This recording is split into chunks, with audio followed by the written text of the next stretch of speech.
వెంటపాళ్ల గ్రామంలో నాగమల్లేశ్వరరావు గారు ఆత్మహత్య చేసుకొని, లేదు అప్పుడే వచ్చిన కొత్త ప్రభుత్వం కంకణం కట్టి చిత్రహింసలు చేసి అతన్ని ఆత్మహత్య చేసుకునేటట్టు ప్రేరేపించిన ఈ తెలుగుదేశం ప్రభుత్వం మరి ఒక దుర్మార్గమైన ఘటన చేసింది.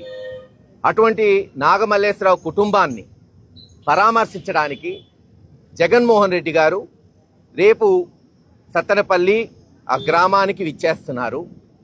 మేము చట్టబద్ధంగా ఉండే వ్యక్తులం కాబట్టి ఇప్పటికీ 3-4 సార్లు అనేక సార్లు పోలీసుల్ని కలిసాం. ఈరోజు మళ్ళీ ఎస్పీ గారిని కలిసి పర్మిషన్ ఇమ్మని రిక్వెస్ట్ చేస్తున్నాం. అది కూడా చెప్పాం, ఎక్కడా సభలు లేవు, పబ్లిక్ మీటింగ్స్ లేవు, ఆగటాలు లేవు. డైరెక్ట్గా జగన్మోహన్ రెడ్డి గారు వాళ్ళ ఇంటి నుంచి బయలుదేరి నేరుగా నాగమల్లేశ్వరరావు గారి ఇంటికి వస్తాడు.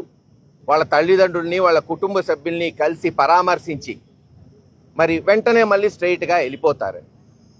కానీ చూస్తుంటే ఈ ప్రభుత్వం యొక్క దురాలోచన బట్టబయలవుతుంది. పొదిలి మీటింగ్ తర్వాత ఏంటో వాళ్ళలో భయం, వణుకు అర్థం కావట్లా. వామ్మో జగన్మోహన్ రెడ్డి గారిని తిరగనిస్తే ఈ ప్రభుత్వం ఇంకా పాలన అందించగలుగుతుందా అనే భయం స్పష్టంగా ఈ ప్రభుత్వంలో కనపడుతుంది. అందుకని అనేక ఒత్తిళ్లు అధికారుల మీద.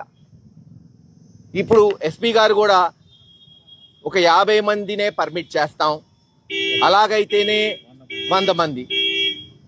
నేను అడుగుతున్నా, ఒక ఎమ్మెల్యే స్థాయి, ఒక సర్పంచ్ స్థాయి పోతేనే పరామర్శకి ఆ గ్రామంలో 100 మంది వస్తారే, మరి రాష్ట్ర నాయకుడు మాస్ లీడర్ అయిన జగన్మోహన్ రెడ్డి గారు వస్తే ఆపగలుగుతామా ఎవరివన్నా? అయినా మేము మాట ఇచ్చాం అందరూ నాయకులు.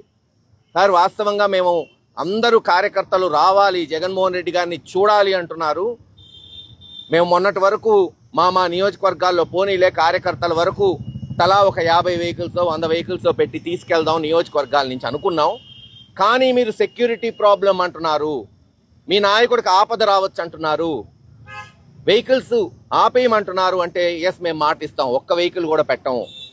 మాకు కావాల్సింది జగన్మోహన్ రెడ్డి గారి రావటం, ఆ కార్యకర్త కుటుంబాన్ని పరామర్శించటమే మాకు ముఖ్యం. వేరే ఏ విషయం మాకు ముఖ్యం కాదు. జగన్మోహన్ రెడ్డి గారికి జనం ఉన్న అనేది భారతదేశం మొత్తం తెలుసు, కొత్తగా తెలియజేయాలయ్యింది. ఎక్కడ మేము సమీకరణ చెయ్యము.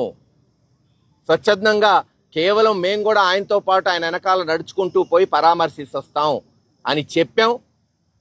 వారు ఆలోచించుకొని చెప్తామన్నారు. ఖచ్చితంగా పర్మిషన్ ఇవ్వాలి. జగన్మోహన్ రెడ్డి గారు రేపు 100 తాడేపల్లి నుంచి వచ్చి నాగమల్లేశ్వరరావు గారి కుటుంబాన్ని పరామర్శిస్తారు. అటువంటి సంకేతాలు మాకు వచ్చినాయి. మీకు తెలిసిన విషయమే, ఒకసారి మాట ఇచ్చిన తర్వాత వెనక్కిపోయే వ్యక్తి కాదు జగన్మోహన్ రెడ్డి గారు. ఖచ్చితంగా రేపు వస్తారు, పరామర్శిస్తారు, ప్రగాఢ సానుభూతి తెలియజేస్తారు. ఏది ఏమైనా రేపటి ఈ ప్రోగ్రాం కొనసాగుతుందని మేమందరం వైఎస్ఆర్సీపీ నాయకులు మీకు తెలియజేస్తాం.